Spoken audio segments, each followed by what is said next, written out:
Bill moving through the Tennessee legislature could change where you get your prescriptions. And how much you pay for them. Bring in our Aaron Rodgers. Aaron, you spoke with two lawmakers who are both voting against it, but for very different reasons. Yeah, Brittany and Olivia, the pharmacy benefit manager bill is one of the kind of hottest topics in Nashville going on right now. It's getting attention from both sides of the aisle. The bill would prevent pharmacy benefit managers from owning pharmacies in Tennessee.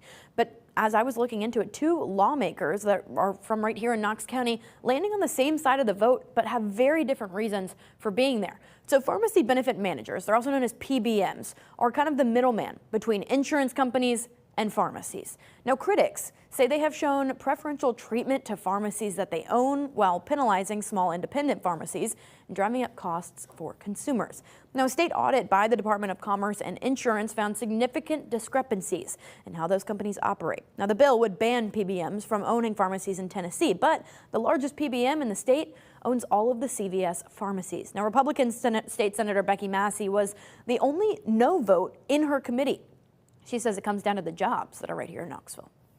We have the large CVS distribution center here in Knoxville and that distributes to 11 different states. And people don't realize what a big operation it is. It's 500 jobs there. And if the bill totally passes, they'd likely close that distribution center. Now, Democratic State Representative Gloria Johnson says she will also vote no. Her focus, though, on the patient at the pharmacy counter. I am going to do everything I can to keep those pharmaceutical costs low for the person going to the store to buy them.